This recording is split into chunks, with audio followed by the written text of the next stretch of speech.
Friends ఈరోజు వచ్చేసి ఒక టైలర్ అనమాట. ఈమె ఏంటి అంటే ఫస్ట్ నుంచి దగ్గర దగ్గర 30 సంవత్సరాల టైలరింగ్ అనమాట ఈమె చేసింది. అయితే బ్లౌజులు ఇప్పుడు ఏంటంటే కొంచెం ఆమెకి హెల్త్ ప్రాబ్లము లేకపోతే ఇక కుట్టడం చేత కాకపోతే ఇంట్రెస్ట్ లేకపోతే ఇంక ఇన్ని సంవత్సరాలు దగ్గర దగ్గర 25-30 సంవత్సరాల నుంచి కుట్టిన వాళ్ళు ఇక కుట్టకపోవడానికి కారణం ఏముంటాయండి? కళ్ళు లేకపోతే నడువుల నొప్పో కాళ్ళ నొప్పులో ఇక ఇంట్రెస్ట్ పోవడమో ఏదో ఒకటైతే జరిగి ఉంటుంది. అయితే ఎప్పుడు తనే కుట్టుకుంటారు. అయితే తనకేంటి అంటే ఒక నమ్మకం, నేనన్నా మా షాప్ అన్నా మేమన్నా మంచి కుడతాం అనేది ఒక నమ్మకం అనమాట. తన బ్లౌజ్ ఒకటి మంచి కాస్ట్లీ చీరండి, మీరే కుట్టండి థ్రెడ్ పైపింగ్ వేసి పాషా గారు అని చెప్పేసి తెచ్చి ఇచ్చారు. చాలా సీనియర్ మోస్ట్ టైలర్, అంటే మామూలుగా వెనకటి కాలంలో కుడతారు కదా అలా కుడతారు. ఫిట్టింగ్ అవన్నీ కరెక్ట్గా ఉంటాయి కానీ కొంచెం నీట్నెస్ అనేది కొద్దిగా మామూలుగా ఉంటుందండి. వీళ్ళకి ఏంటి అంటే ఇంకా అప్పటి కాలంలో నేర్పిన పని కాబట్టి అలాగే ఉంటుంది. కొత్తగా మనం చెప్పాల్సింది అయితే ఏమి ఉండదు. ఓకేనా? అయితే ఇప్పుడు ఈ బ్లౌజ్ నేను ఎలా కట్ చేస్తానో చూడండి. పర్ఫెక్ట్గా ఇలాగే వీళ్ళలాగానే ఇప్పుడు ఈ బ్లౌజ్ ఏమికి మంచిగా ఉంది, కొద్దిగా లోటుపాట్లు ఉన్నాయి, అవి మనం సెట్ చేసుకుంటూ మనం చేసుకుందాం. ఓకేనా? ఇప్పుడు ఇదేంటి అంటే కొంచెం లూజ్ ఉంది, భుజాలు జారుతున్నాయి, అంతే, ఏం లేదు. ఇంకా ఇలా మనం లూజ్ కరెక్ట్గా పెట్టాము, డాట్ గుర్తు, తర్వాత 2 ఇంచెస్ ఆ యొక్క లూజ్ అనమాట. తర్వాత కప్పు పొడవు చూడండి. ఇలా కొంచెం టైలర్లు అవి కుట్టాలంటే ఏంటంటే వీళ్ళకి స్వతహాగా నచ్చదనమాట. ఎందుకంటే వాళ్ళ బ్లౌజులు వాళ్ళు కుట్టుకున్నారు, వాళ్ళ ఫిట్టింగ్ వాళ్ళకి తెలుసు. మనం కుట్టడం వల్ల ఏమవుతుందంటే కొంచెం అటు ఇటు అయినా కూడా మనకు బ్యాడ్ నేమ్ వస్తుంది అనే ఒక చిన్న భయం ఉంటుంది. కానీ మనకి కాన్ఫిడెంట్ ఉండాలి మన పని మీద. మనకి వాళ్ళంత దూరం నుంచి మనల్ని దేవులాడుకుంటూ వచ్చారు కాబట్టి మనం ఏం చేయాలి అంటే చక్కగా నీట్గా కుట్టి వాళ్ళకి చూపించాలన్నమాట మనం. ఓకేనా? ఈ షోల్డర్ కూడా చిన్నగా ఉంది, కొంచెం పెంచండి అని చెప్పేశారనమాట. ఒక 1/2 ఇంచు పెంచాను. ఓకేనా? తర్వాతకి ఈ నెక్ కూడా జారుతుంది కాబట్టి నేను తగ్గించాను. తర్వాతకి ఈ చంక కింద కూడా ఇక ఈ ముడతలు వస్తున్నాయి చూడండి, ఈ ముడతలు వస్తున్నాయి అన్నమాట. ఈ ముడతలు ఎందుకు వచ్చాయంటే తను ఏం చేశారంటే షేప్ బెల్ట్ మామూలుగానే కట్ చేసి 4th డాట్ వేసి వెనక దానిని గుంజేశారు చూడండి. ఇప్పుడు మీకు ఇక్కడ అర్థమవుతూనే ఉంది. ఇది గుంజడం వల్ల వెనకది ఈ ముడత అనేది వచ్చింది. ముందు అయితే లేదు, ముడత వెనకనే ఉంది చూడండి. ఈ ముడత వస్తుందని చెప్పారు, నేను దానికి స్టిచ్చింగ్లో సరి చేస్తాను. ఓకేనా? దీన్ని అయితే కరెక్ట్గా ఇలా మనం సెట్ చేసేసుకుందాం.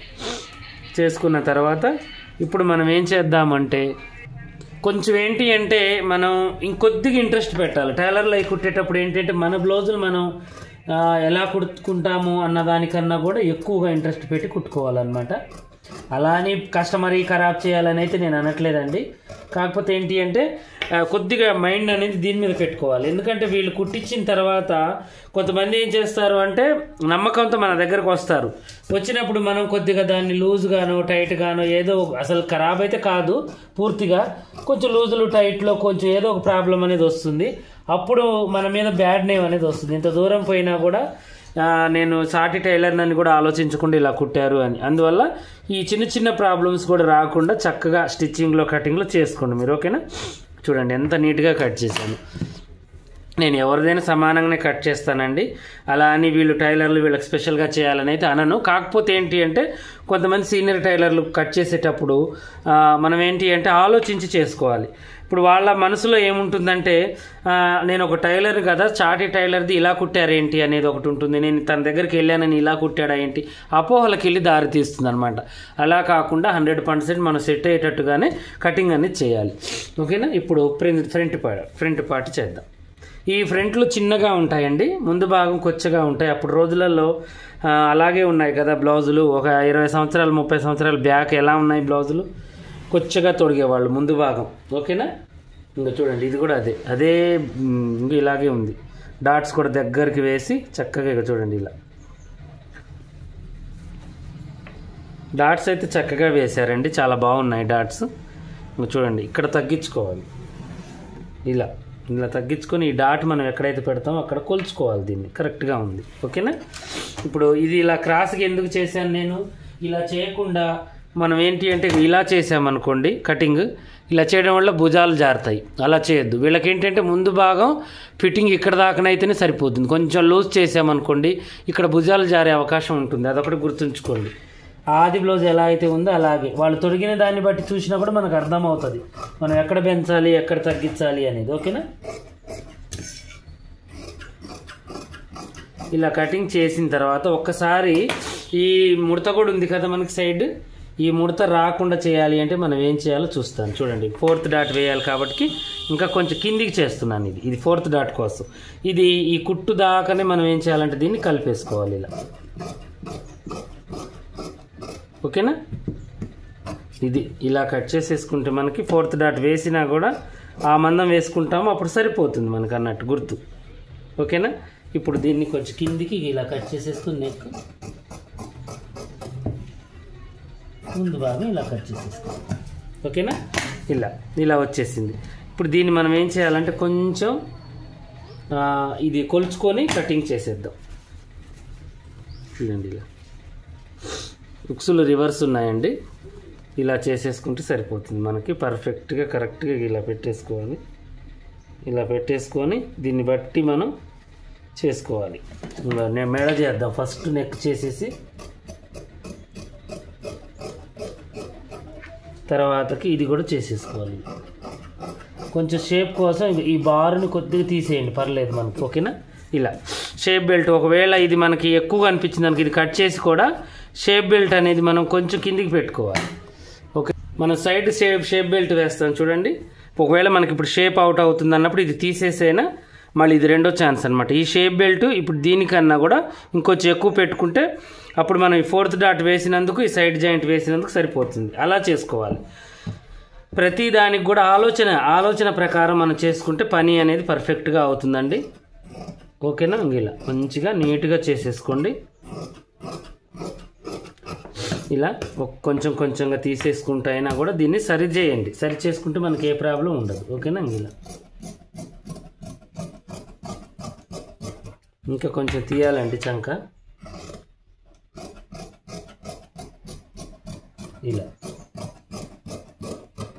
నాకు ఈ కటింగ్ చేయడం అంటే చాలా ఇష్టం అండి నాకు. ఎందుకంటే అసలు అదేంటో కానీ క్లాత్ కట్ చేస్తుంటే మంచిగా ఇంకా ఇలా తీయాలి, ఈ రౌండ్ ఇలా తీయాలి, ఆ ఇంట్రెస్ట్ వల్లనే నాకు ఈ పని వచ్చిందా ఏంటి అనిపిస్తుంది. ఒక్కొక్కసారి నా మీద నాకే ఆశ్చర్యం అనిపిస్తుంది. ఎన్ని గుడ్డలు కట్ చేసినా కూడా ఇసుక అనేది ఉండదు. ఇక నాకు నడువులు నొచ్చి కాళ్ళు నొస్తుంటాయి కానీ నాకు ఇంట్రెస్ట్ అనేది తప్పదనమాట. ఆ నొప్పుల వల్లనే నేను కటింగ్ ఆపుతాను కానీ నా ఇంట్రెస్ట్ అయితే తప్పదు. అంత నీట్గా అంత ఓపికగా చేసుకుంటానండి. ఎప్పుడైనా పని ఇదే కాదండి, ఏ పని అయినా కూడా మనకి చేయాలనిపించాలి, అప్పుడు మనం అది సక్సెస్ అవుతుంది. ఏదో ఒకళ్ళు చెప్తే కానీ ఏదో చేయాలంటే చేయాలి అని అనుకుంటే మాత్రం అవి రావండి. మనం చేయాలి అనుకుంటే ఇలాంటివి చేసుకుంటేనే మనకి పర్ఫెక్ట్గా కరెక్ట్గా వస్తాయి. ఓకేనా, ఇప్పుడు చూడండి ఇలా. ఇంకైతే ఈమె ఏం చేశారంటే 8 ఇంచెలే పెట్టండి, ఇంత పొడుగు వద్దు హ్యాండ్ అని అన్నారు. నేను 9 ఇంచెలు పెట్టాను. 9 ఇంచెలు పెట్టేసి ఇక్కడికి ఇప్పుడు ఈ యొక్క హ్యాండ్నే పెట్టి మనం కట్ చేద్దాం. ఓకేనా, ఇంక ఇక్కడికి ఉంది కదా గీత మనకు కనపడేటట్టు గీసుకొని చూడండి ఇలా పెట్టేసి ఇది ఇక్కడికి బక్కగా ఉన్నారు, చాలా బక్కగా ఉన్నారు. ఇలా చూడండి 2.5 ఇంచెస్ మనకి చంక డౌన్ అనేది ఉంది. ఈ 2.5 ఇంచెస్కి మనం ఇలాగే కట్ చేసి ఇది ఇంచు మనకి దానికి పెట్టుకోవాలన్నమాట. ఓకేనా, ఖర్చుకి చంక పేలిక పడకపోవచ్చండి, ఎందుకంటే ఈమె చంక చాలా చిన్నగా ఉంది కాబట్టి చంక పేలిక పడకపోవచ్చు. ఓకేనా, ఇలా కట్ చేసి ఇక ఇక్కడ కాటు పెట్టేసి బ్యాక్ ఫ్రంట్ అంతే. చాలా ఈజీగా బ్యాక్ ఫ్రంట్ తీసేసుకోవాలి. కొంచెం మన షోల్డర్ పెంచాం కాటుకి కొంచెం ఎక్కువగానే తీయండి బ్యాక్ ఫ్రంట్. ఓకేనా, ఇలా చూశారు కదా. ఈరోజు వచ్చేసి కటింగ్ చాలా సీనియర్ మోస్ట్ ఒక 30 సంవత్సరాల నుంచి కుడుతున్న ఒక టైలర్ బ్లౌజ్ మనం కట్ చేసాము. వీళ్ళు ఏంటి అంటే మన మీద నమ్మకం ఎందుకు వచ్చిందంటే తను ఒకసారి మగ్గం వర్కులు చేయరు కదా అప్పటోళ్ళు. మనం కొంచెం ట్రెండీ వర్క్లో ఉన్నాం కాబట్టి వాళ్ళ ఇంట్లో ఒక మ్యారేజ్ ఉంటే ఆ మగ్గం వర్కులు మన దగ్గరికి పంపించారనమాట. పంపించడం వల్ల మనం మంచిగా మగ్గం వర్కులు అవన్నీ చేసి వీళ్ళే అని నాకు తెలియదు ఈ మేడం అని, కాకపోతే కస్టమర్లు వచ్చారని చెప్పేసి నేను కుట్టాను. కుట్టిన తర్వాత వాళ్ళు ఏం చేశారంటే మొన్న ఈ బ్లౌజ్ పట్టించినప్పుడు చెప్పారు తన వాటిలలో కూడా ఏమి బ్లౌజ్ ఒకటి ఉంది వర్క్ చేసింది. ఆ బ్లౌజ్ కుట్టిన తర్వాత ఆ బ్లౌజ్ వేసుకొని చూస్తే చాలా పర్ఫెక్ట్గా ఉందంట. ఆమె అనిపించిందంట అప్పుడు దాకా నేనే మంచిగా కుడతాను ఎవరు కుట్టలేరు అనే ఒక అపోహ అనమాట. అది నాకు కూడా ఉండకూడదు, అది మహా చెడ్డ అలవాటు ఎవరికైనా. నేను కుట్టినట్టుగా ఈ లోకంలో ఎవరు కుట్టరు అనేది అది తప్పు. నాకన్నా సీనియర్లు కూడా ఉండొచ్చు, కాకపోతే ఆమెది కూడా ఆమెకి ఉంది మనసులో, కాకపోతే ఒప్పుకున్నారు చూడండి, అది చాలా గొప్ప మనసు అనమాట. నేనే మంచి కుడతాను, ఎవరు కుట్టరు అనే ఒక అపోహలో ఉన్న తనకి నేను కుట్టిన బ్లౌజ్కి వెంటనే ఏమైందంటే ఆమెకు మంచిగా అనిపించింది. ఫిట్టింగ్ కటింగ్ చాలా బాగుంది. ఇక ఫిక్స్ అయిపోయారంట, ఎప్పుడైనా కుట్టించుకుంటే నేను పాషా దగ్గరే కుట్టించుకోవాలి, ఇక వేరే ఎక్కడికి కూడా వెళ్ళొద్దు అని చెప్పేసి ఇక తీసుకొచ్చారనమాట బ్లౌజ్ అనేది నా దగ్గరికి. అప్పుడు చెప్తున్నారు, నేను ఇలా మా రిలేషన్స్ వాళ్ళవి పంపించాను మీ దగ్గరికి, చాలా బాగా స్టిచ్ చేశారు మీరు, అప్పటి నుంచే నాకు అనిపించింది మీ దగ్గర స్టిచ్ చేయించుకోవాలని. అంటే తను నాకు తెలుసు ఆల్రెడీ, ఎందుకంటే ఒక సీనియర్ టైలర్ల గురించి నేను తెలుసుకుంటానండి, దాంట్లో నేను నామోసి పడను. వాళ్ళు ఎన్ని బాధలు పడ్డారు, ఎన్ని కష్టాలు పడ్డారు, ఎలా నేర్చుకున్నారు, ఎలా కుడుతున్నారు, నేను వంకలు పెట్టను ఎవరికి కూడా, కాకపోతే వాళ్ళ జీవితాలు తెలుసుకుంటాను. నాకు కొంచెం ఇష్టం ఉంటుంది, కష్టాలు పడే వాళ్ళ జీవిత చరిత్ర ప్రతిదీ కూడా కొంచెం టైం తీసైనా కూడా నేను తెలుసుకుంటాను. అలా తెలుసుకొని చెప్తాను, మీ గురించి నాకు తెలుసు అండి అంటే, మీ గురించి కూడా నాకు తెలుసు, కాకపోతే మాట్లాడుకోలేదు మేము ఎప్పుడు మనం అని అన్నట్టుగా తను చెప్పారు. నాకు చాలా హ్యాపీగా అనిపించింది. అంత సీనియర్ టైలరు అంటే వయసులో సీనియర్ అనమాట. పనిలో అంటే ఇప్పుడు ట్రెండీ పని ఎవరు చేయలేరండి, ఎందుకంటే ఇప్పుడు థ్రెడ్ పైపింగ్లో ఎన్ని వచ్చాయి, వాళ్ళకి రావన్నమాట అవి. కాకపోతే తనకు చాలా హ్యాపీగా అనిపించింది అనమాట. అలాగే మన ఛానల్ కూడా చూస్తారట, నా టిప్స్ ఇవన్నీ కూడా చాలా బాగా నచ్చాయంటే ఎవరూ చెప్పలేదంట. తను అన్ని సంవత్సరాల నుంచి కుట్టినా కూడా చిన్న చిన్న టిప్స్ అనేవి అర్థం అయ్యాయి అంట తనకి. ఇప్పుడు ఈ వీడియో కూడా పెట్టమన్నారు తను, అందుకనే పెడుతున్నాను నేను. ఓకేనా? ఇక మీరు మంచిగా చక్కగా ఇలాగే చక్కగా నేను వీళ్ళకి నేర్పించినట్టుగానే మీకు కూడా నేర్పిస్తున్నాను. ప్రతి ఒక్కళ్ళకు కూడా నేను ఏదైనా చేస్తున్నాను అంటే ఒక్కళ్ళ గురించే కాదండి, అందరికి ఉపయోగపడే వీడియో చేస్తాను. ఈరోజు నా కటింగ్ ఎలా ఉంది, ఈ సీనియర్ టైలర్ కటింగ్ అనేది మీరు నేను పెట్టిన వీడియోకి కామెంట్ సెక్షన్లో కామెంట్ చేయండి. ఇలాగే మరిన్ని మంచి మంచి వీడియోస్ కోసం మా ఛానల్ చూడండి. కొత్తగా చూసే వాళ్ళు సబ్స్క్రైబ్ చేసుకోండి. పాత వాళ్ళైనా కొత్త వాళ్ళైనా మీకు ఏమైనా డౌట్ ఉంటే కామెంట్లో అడగండి.